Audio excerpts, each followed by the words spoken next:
Hello everyone, this is Ruby Stretch coming to you with a new video. For the first time, this video is going to be unscripted instead of scripted as usual. That's because I wanted to do this video for a while, and I wanted to put this video out after the finale, but I was expecting the finale to be this coming Thursday instead of this past Thursday. With that in mind, if I wanted to get this video out today, I wouldn't have had the time to generate a script in order to do so. Anyway, this video is something that I've been wanting to do for a while now, where I basically review my predictions for seasons 19, 20, and 21, and give myself scores and points and evaluate myself and how well I was able to predict over these past 3 seasons. So as you can see, I've got a Google Sheets file open up here, and this is a scoring system I've got where I give myself a score based on my predictions over the past 3 seasons. So how the scoring system works is I'm going to calculate the difference between the prediction I had and the actual placement of the contestant. If the placement and the prediction of the placement is the same, then there's going to be no difference, and so 0 points are added to my score.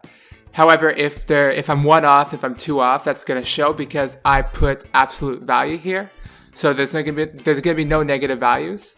As you go down, you'll see the score here is not the total of the differences. It's actually the total of the differences divided by the number of contestants I have in this prediction. So here I have 12 contestants for season 19, and this is because, you could argue let's say I can make 10 points in one season versus make 10 points in another. But because there's a higher playing field with more contestants, I'm more prone to error. So to make it more fair for me, the number of points I get for a higher pool of contestants is smaller than a lower pool of contestants with the same total of differences. Ideally, I want to get 0 points. That's the best score I can get. The higher the score, the worse I do, but the lower score I get, the better I do. So let's start off with Jordan. Jordan got 7th place. She made it much farther than I had predicted she would.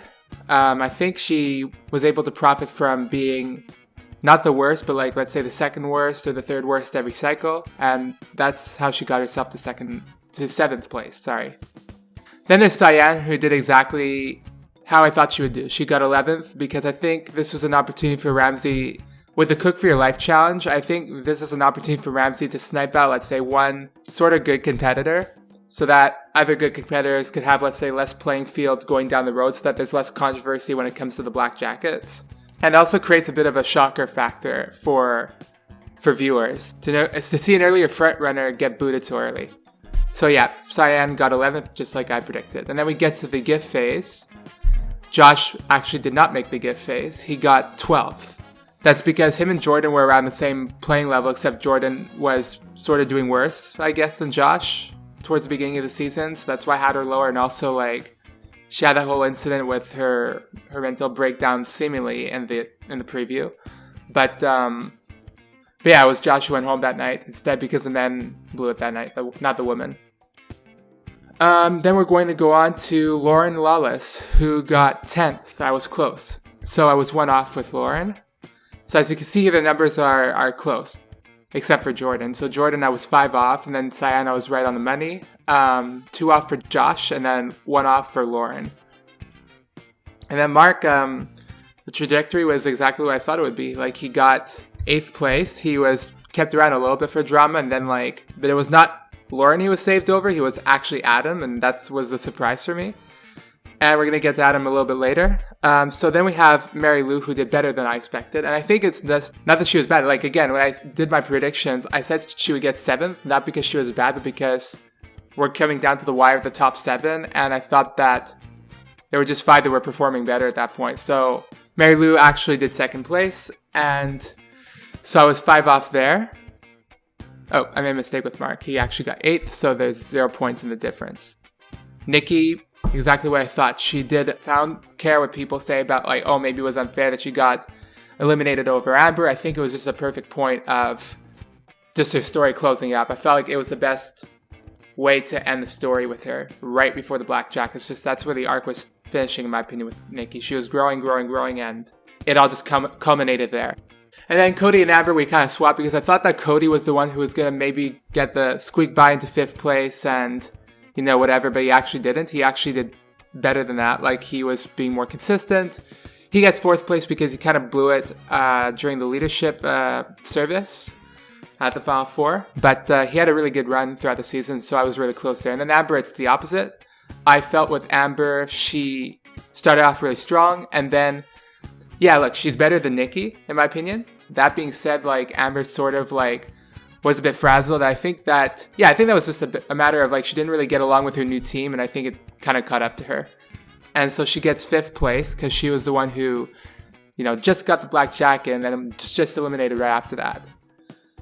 Declan did exactly what I thought he would do, like in terms of his placements. He got 3rd. The only difference was that, like, I thought he would be eliminated right there, but he actually made the final 3 surprise twist because I thought that was just a one-time thing for season 17, but it looks like they just decided to keep it around starting in season 19.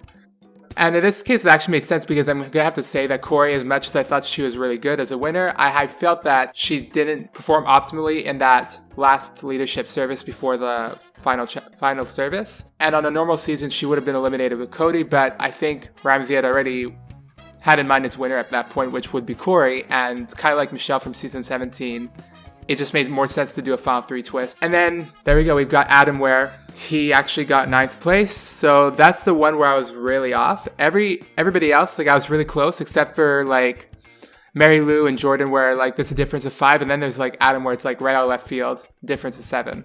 It should have been Mark going home, but Ramsey keeps Mark around for one more cycle, eliminates Adam, and I felt it was pretty much of a shocker at that point. Unfair too, but it was a shocker. And then we have the obvious winner, Corey Sutton.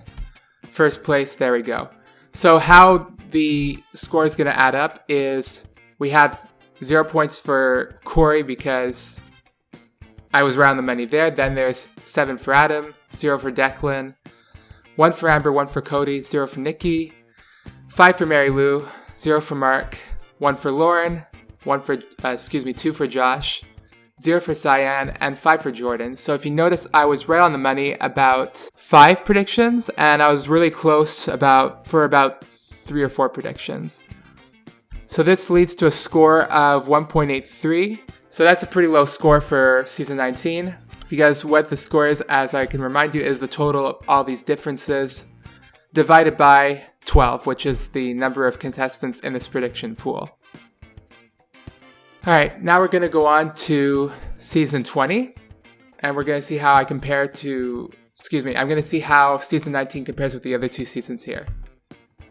So this time there's 13, so what that basically means is that the total of differences is going to be divided by 13 rather than 12. So let's start off here. This was very funny because once again I was right on the money about 3 predictions in a row. You have Peyton, who, as Ramsey said right before he was sent back in line when Morgana was eliminated, your time's almost up, and that's exactly what happened here. I knew somebody was going to be ejected from the blue team when Kevin was eliminated, and I was thinking, which chef would be the most likely to be ejected here. I didn't see Trenton. I didn't see it being Trenton. I didn't see it being, Antonio even. I didn't see it being Steve. The only one that made sense was Kevin. Like the girls who had transferred, like Victoria, like I could see her making it farther, even though she was on thin ice before.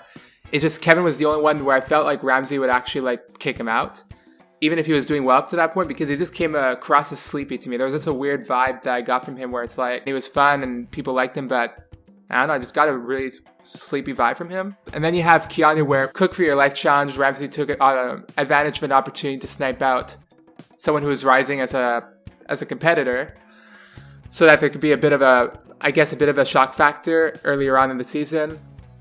Then we get to Antonio, where this is the first person in this predictions list that I got wrong, and that's the 4th person. I predicted he would get 10th. He actually got 6th. You could argue that I could put him and eventually Emily at 6.5 because they were both eliminated literally like at around the same time, one after the other. But no, I'm going to play it fair and square, and I'm going to keep his placement at 6th because I think his dish was slightly better than Emily's, or at least Ramsey thought so, and so that's the difference between 7th and 6th place right before the Black Jackets phase. So Antonio gets 6th. So up next we've got Trenton, where unlike my prediction, he ended up making it past the Black Jacket phase and ended up winning the whole competition. So he gets 1st place here. And I'm going to have a big difference of 8 points. Damn. So as far as Trenton was concerned, I felt that, and this is why I put him in 9th place, I felt that during the opening phase of the season, like we had the whole incident there where, you know, the guys were passing the responsibility of a certain meet to one another, and 5 guys ended up being called down. Trenton was involved in that. He didn't really have much of a role in all fairness, but he was called down anyway, so I guess that left a little stain on his Hell's Kitchen run. And then you had what in my opinion was the more significant moment, which was when he made a comment and then Ramsey said something like, you know, I have a lot of Michelin stars, and once you get to that level, then you can challenge me professionally. And at first I thought that was a sign of his downfall over the next few episodes, but I was actually wrong about that. And in retrospect, it actually makes sense that he would get that little edit, because it actually could foreshadow that he ends up winning the competition. And that's because Ramsey that year was looking for a quote-unquote young protege to train and to teach, because this was a season of young guns. So it actually makes sense that he would get that comment from Ramsey, because, you know, maybe down the road, that's it. With a little bit of training from Ramsey, he can get his own Michelin stars in the future. And then, like, when he hits his 40s, he's going to have his own opinions that people may take as seriously as Ramsey's. Next, we've got Josie. Josie got 9th place. So I was really close with Josie. She did not get 8th. Yeah, Josie went down the road exactly how I predicted. She was doing okay, but she was not the most consistent chef. And she went down when she went up against Steve, who had one bad service. And so it made sense to keep Steve around over Josie.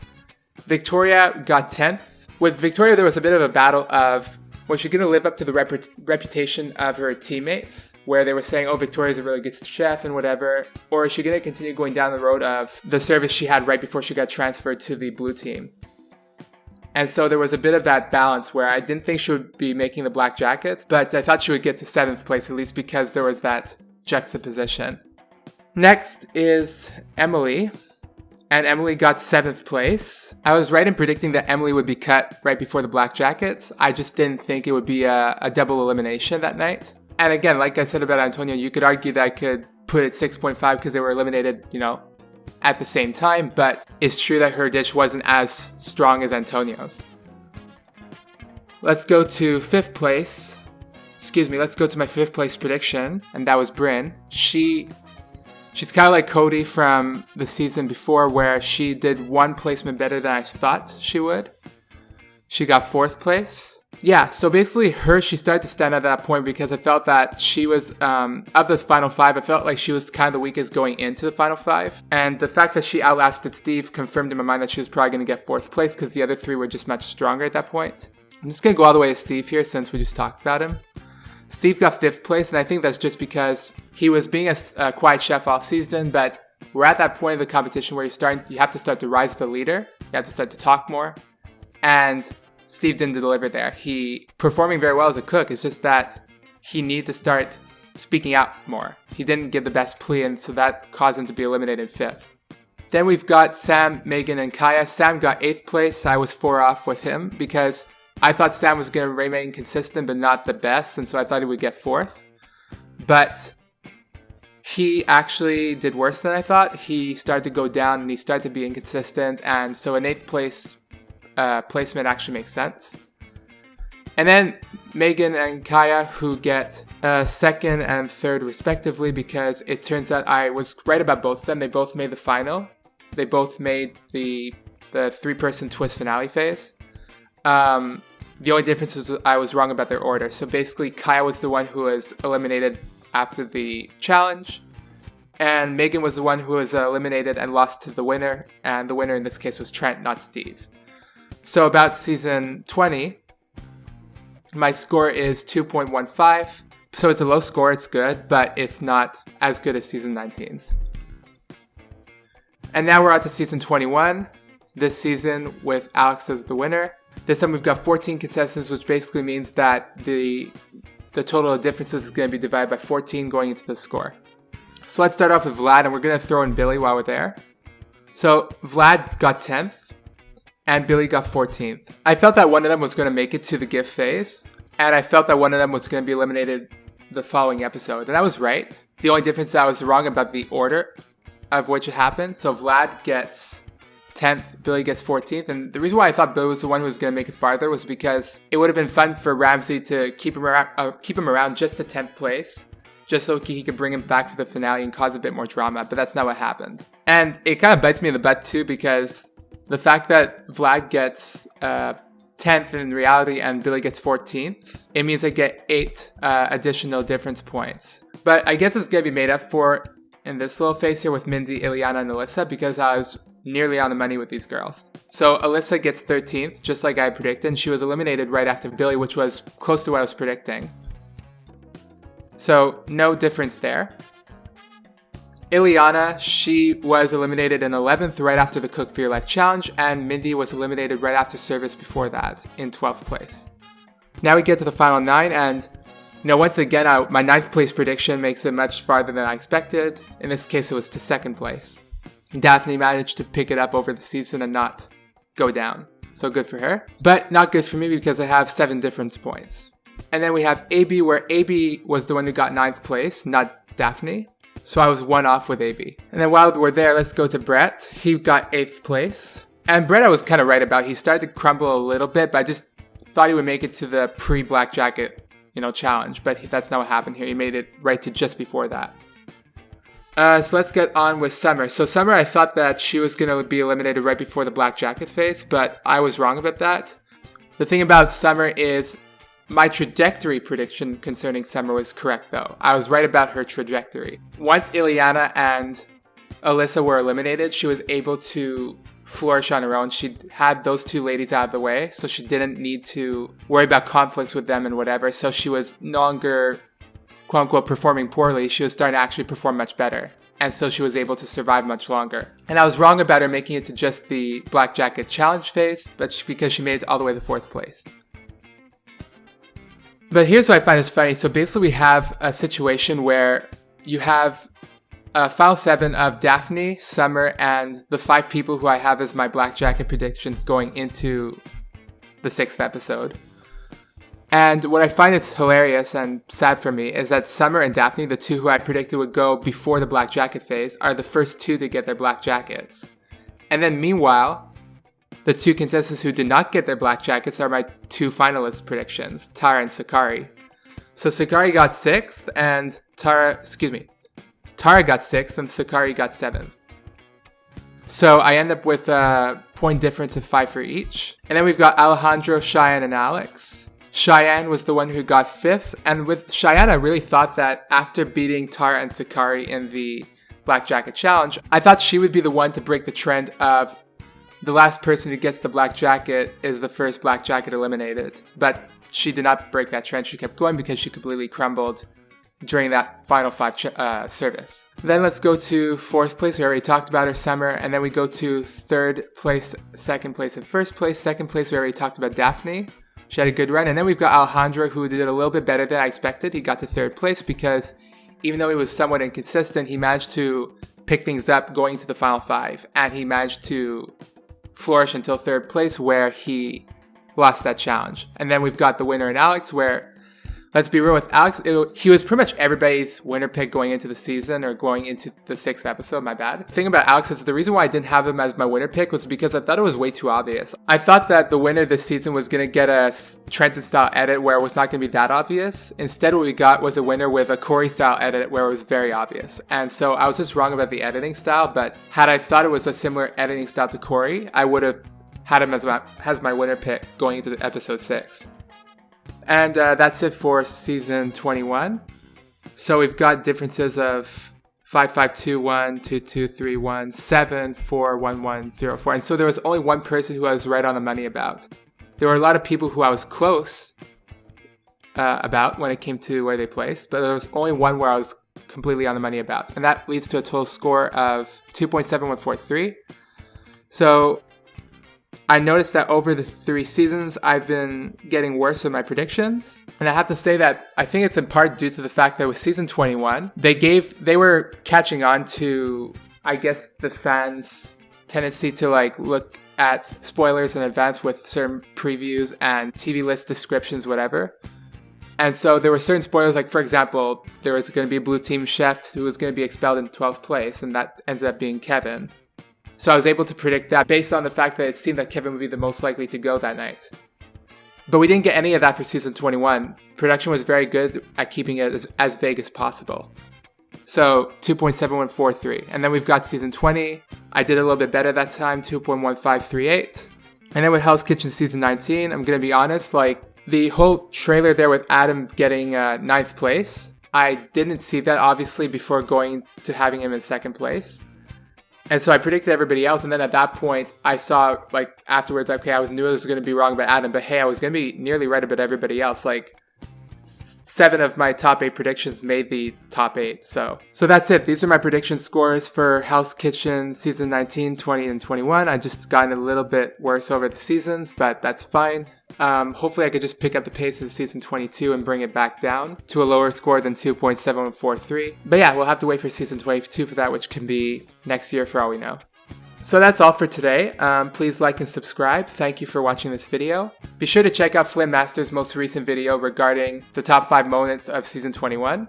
Please stay tuned for more content and maybe support me on Patreon. Thank you. Toodles.